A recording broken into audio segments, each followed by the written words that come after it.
This week's Eredivisie programme featured only 6 games, but still a host of great goals. Ajax, Feyenoord and Twente had their matches postponed to focus on European commitments. PSV and RZ elected to play with mixed results. Elsewhere, there was a spicy derby of the north and another impressive performance from a resurgent PEC Zwolle.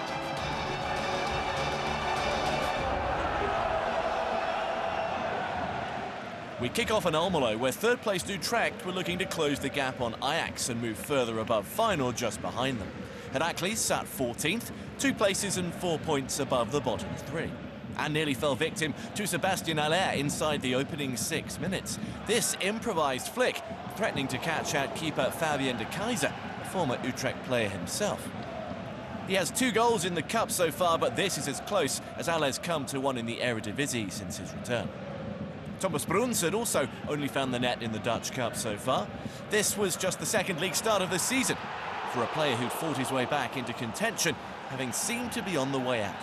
A close one off the post was followed up by another cross for Suf Podgorianu, signalling the start of Heracles taking charge of the game for a while.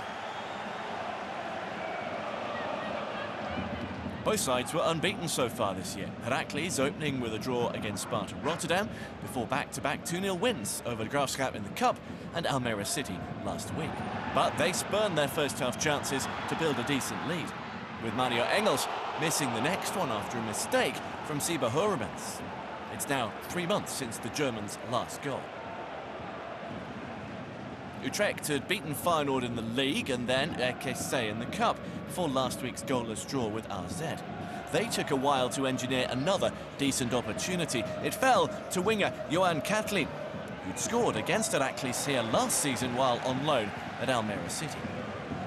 The resulting corner was also used well, with one centre-half, Mike van der Horn, flicking on and another, Nick Viergever, narrowly failing to convert at the far post. So the first period ended without a breakthrough. Heracles were the first to strike shortly before the hour, and it was Bruns who continued his renaissance from forgotten man to hero after a great run from right-back Janis Vikov, who delivered the perfect cross. A very popular first goal of the season, the German defender was also just as popular with the home fans for his contribution. Bruns said afterwards his son had asked him to celebrate like Cristiano Ronaldo or Kylian Mbappe if he scored, and so he did.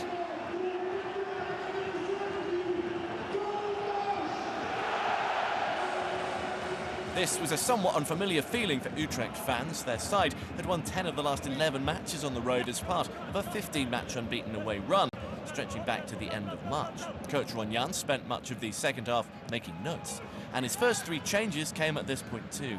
Oscar Fraulo, Victor Jensen and Adrian Blake thrown in. However, it was left-back Soufiane El Karouani that became the key man in the final 15 minutes. The Moroccan's first effort there from a corner set up by Paxton Aronson, but then he was caught out by the quick feet of Engels, who threatened to double the home side's lead. He probably should have put the game to bed here, but a tame finish kept Utrecht alive, along with keeper Vasilis Barkas standing up long enough.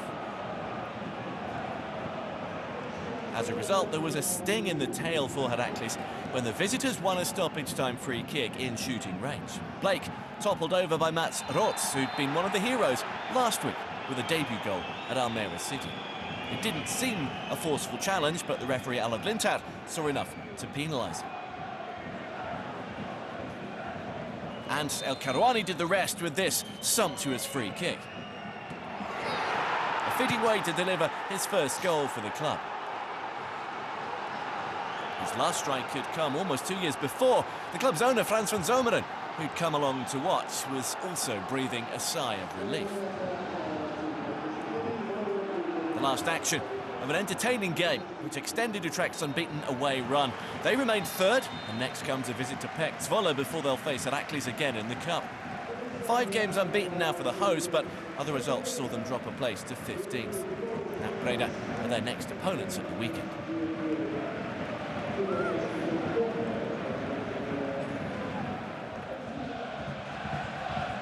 PSV elected not to postpone their league match with NAC Breda, which fell between the final 2 Champions League outings. But with just 5 minutes on the clock, the players might have been feeling they could have done with the rest. A quick break from the visitors saw Elias Omarsson set Leo Zauer away, and he crossed for Sidney van Hooijdonk. However, the striker's first goal back at his old club was quickly ruled out for a foul in the build-up. It seemed that word had come from the fourth official on the touchline, Erwin Blanc, that Zauer had clipped the heels of defender Olivier Boscali and sent him tumbling. And that had left the space open for players to run into. So their joy was short-lived. The hosts had bounced back from last week's surprise loss to Pek Zwolle with a win away at Red Star Belgrade that secured a place in the playoffs for the Champions League knockout round. Luc de Jong hit an early double in that game and had the first shot here. But they weren't as good in the first half here as they had been in Belgrade, although de Jong said that wasn't due to tiredness. He put it down to the fact they kept overplaying instead of keeping things simple. Van Hooijdonk's physicality created problems for them too, easing Boscali off the ball, setting up a counter and choosing left to Omarsson rather than right for Zauer. PSV getting away with it again. That wouldn't be the case though from NAC Breda's next break, as they again exploited the space down PSV's left-hand side. Boy Kemper progressed a long way and then looked for Van Hooijdonk.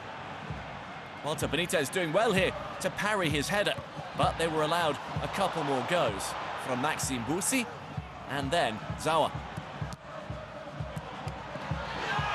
The teenager on loan from Feyenoord, notching a fourth goal against one of their big rivals. PSV seemingly had enough players back to deal with the issue, but the shot snuck through. What neither de Jong nor his coach Peter Bos revealed until afterwards was that many of the squad had been ill and struggling to get through the game. Bos, though, was quick to praise their opponents for making it difficult, but his side did eventually get to grips with the situation. And they pulled level when the hosts tried to do a little too much on the ball, or rather Zauer himself did, holding on to it too long rather than releasing it. Joey Veerman won it back and then exchanged passes with Guus Til, sending him scampering away. The attacking midfielder producing a typically cool finish for a 9th goal of the season. Earlier in the campaign, he'd rung a few alarm bells with a frank and honest interview about sometimes being unable to enjoy football. Having since reassured people and dealt with their concerns, he was visibly enjoying this game.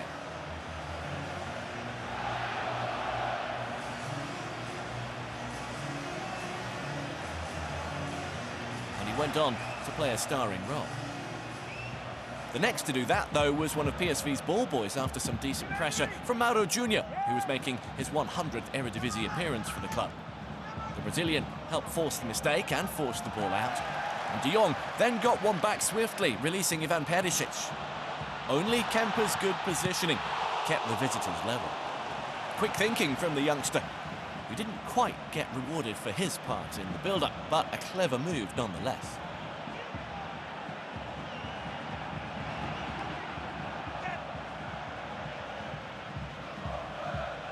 And it would be down that same touchline that de Jong made the difference to send PSV into the break in front. A fine pass for Til, who buried this one into the roof of the net.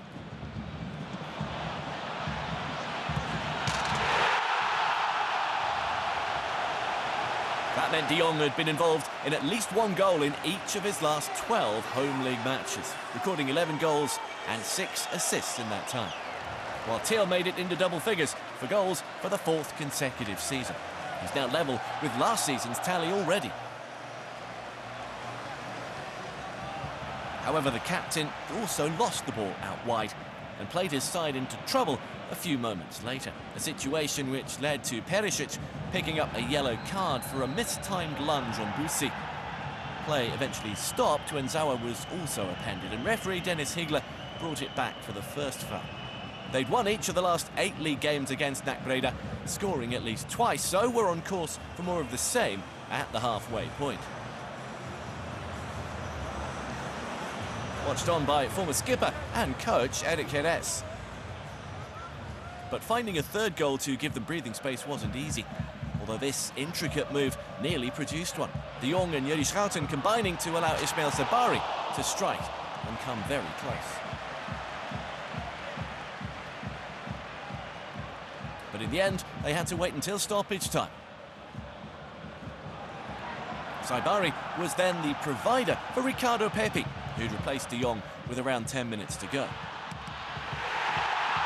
That made it 11 goals in the league and 16 overall for the American, extending his best ever total in one season.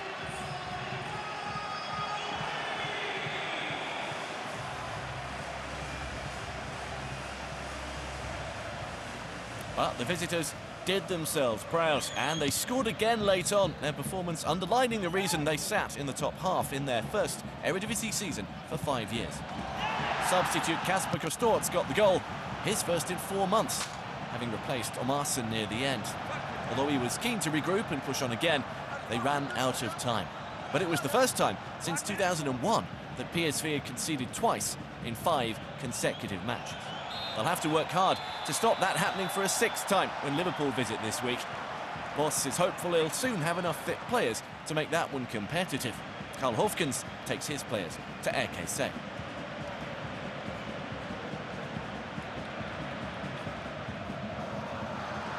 Groningen made the early running in the season's second derby of the North, with new signing Matt Sorensen's shot nearly turned in by Thijs Oosting. A let-off for keeper Mickey van der Hart. Groningen lost the first meeting 2-1 in Heerenveen back in September, and they hadn't beaten their big rivals in more than 6 years. But they felt they'd done enough to lead at the break. Brynjolfur Willemsen didn't get the penalty he was looking for here. Referee Danny McKaylee waving away protests, despite a push in the back from defender Sam Kersten.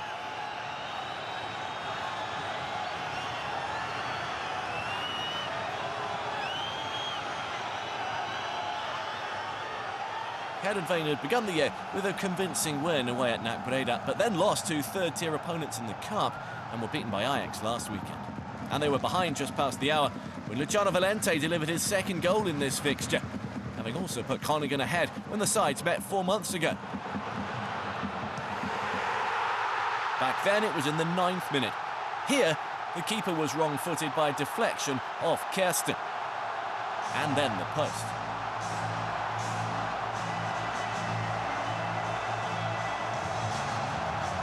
So the Italians' only 2 goals this season have come in Groningen's biggest games.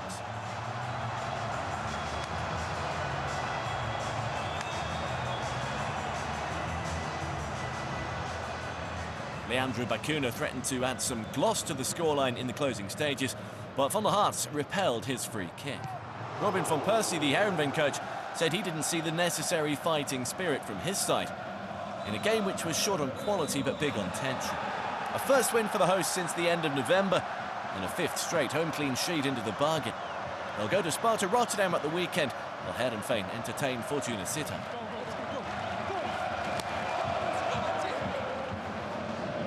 After beating PSV last week, Pek Zwolle were hoping to pick up where they'd left off at a Fortuna side that had lost both games in 2025 and scored only once. And the visitors made a scoring start, with Dylan Venter tucking this one in at the near post in the 12th minute. The 3rd goal in 4 games for him. Zwolle made light of the tricky conditions, the pitch having needed an inspection in the morning before the game was allowed to go ahead. And they doubled the lead just past the half hour. Davy Vondenberg rifling in from the edge of the box. The home side were booed and jeered off at the break, having barely threatened themselves at the other end. Their coach Danny Baus made a triple change at half-time, and one of the players introduced, Josip Mitrovic, struck early in the second period. Christopher Pedersen managed to get the ball across. Keeper Mac Holtmeyer was exposed at his near post, taking an age to get down and gather the shot. A second goal for the Croatian, but his coach maintained too many of his players are still not performing at the level that they were before Christmas. That applies particularly in defence, where he's hoping for reinforcements. Their opponents restored the 2-goal cushion from the penalty spot when Laurent Rosier clumsily stopped the progress of Philippe Krastev. Venter stepped up to dispatch it, earning himself an 8th goal of the season, and from then on it seemed unlikely Fortuna would come back.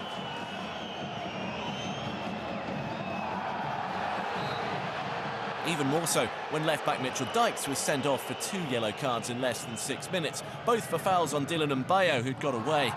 The defender, one of those that came on at the break, but he put the 2 moments down to over-eagerness and frustration, having been out of the team ill and then too keen to show himself and try and turn fortunes around. Krashtev finished things off with 10 minutes to go, following up last week's impressive double. The Bulgarian now has 5 goals. And his side are in confident mood ahead of games against Utrecht and AZ. They ended the weekend 13th, now just 2 points behind their opponents, who remain 8th, but are losing ground.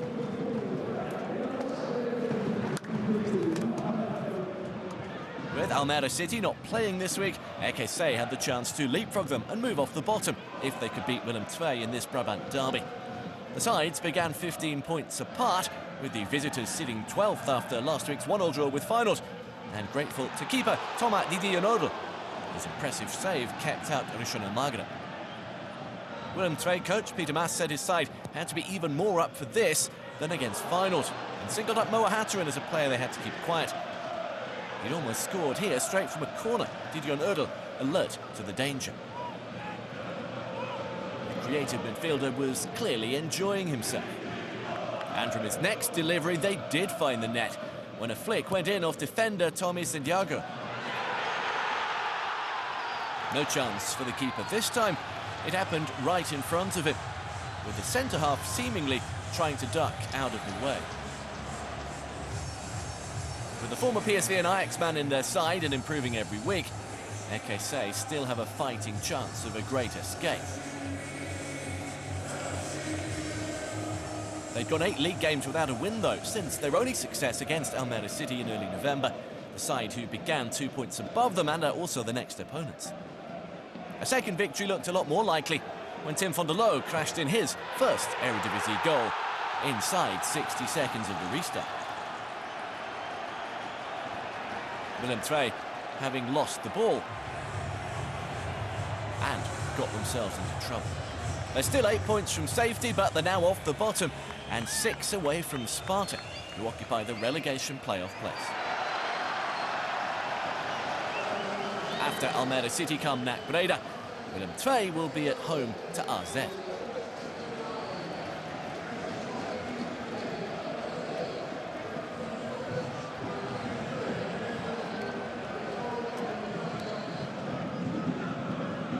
The final game of the weekend saw AZ take on Sparta Rotterdam with the chance to move from 6th up to 4th with a win. Sven Meinens had got the winner against his old club when the sides met in November, and he was the first to have a go here. The hosts had won 13 of the last 17 meetings on this ground and had more of the ball in the first half, but chances were few and far between.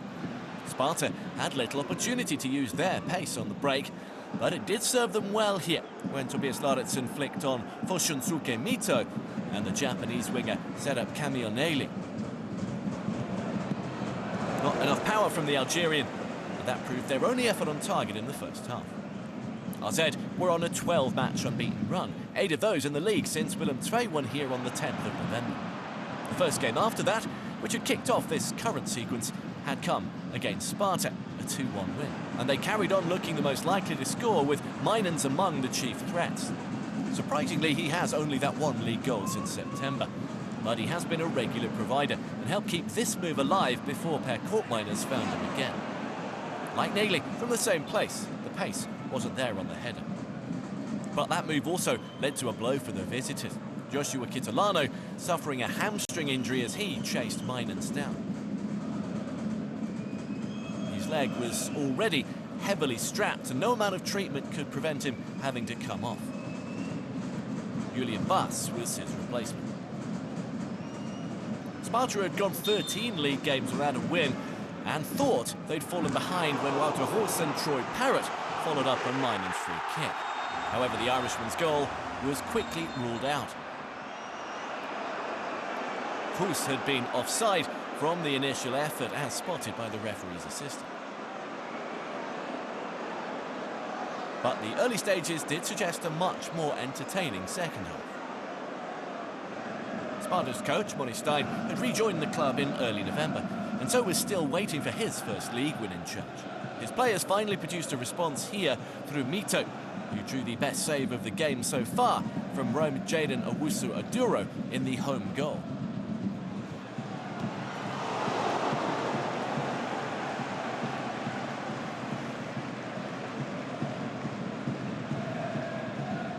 Parrott had been the hero coming off the bench 3 days earlier.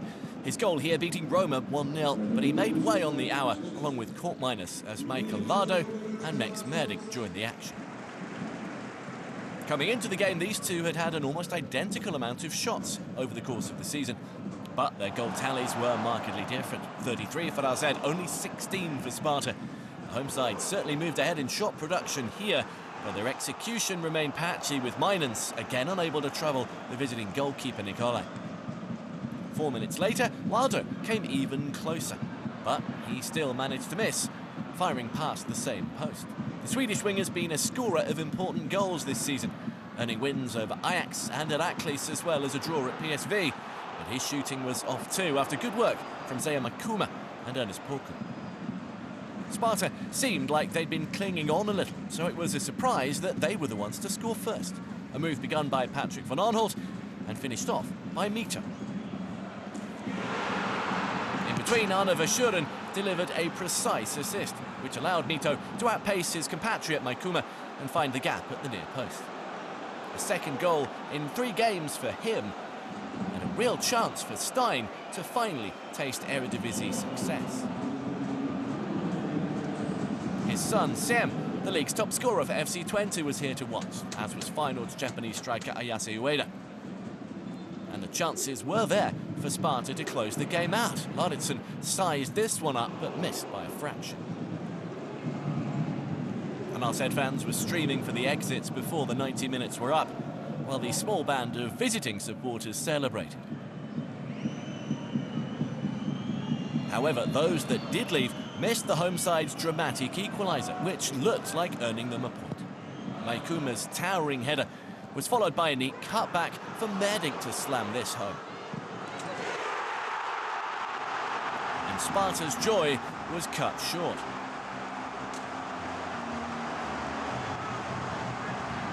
A clever setup by Roos, the man who'd been denied by the offside flag earlier in the half. And that appeared to be that.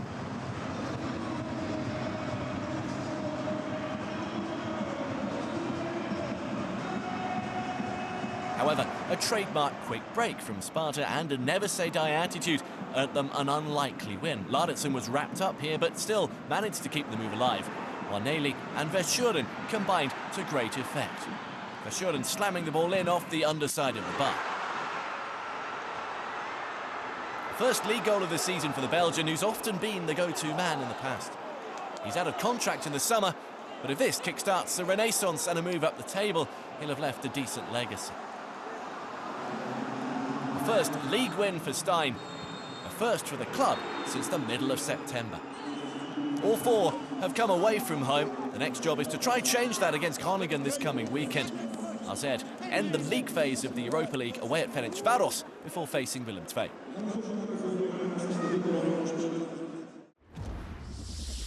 So, wins for 2 of the bottom 3 this week. There were also only 2 of the top 3 in action. PSV's victory moves them further ahead of Ajax, while Utrecht lost ground with their draw. Those that didn't play will fulfill their fixtures in a month's time. PSV's lead is now 4 points. Feyenoord and Twente remain 4th and 5th despite not playing, and EKC are off the bottom. That's all for this week. We'll be back again next time. Until then, from me, Jonathan Beck, it's goodbye.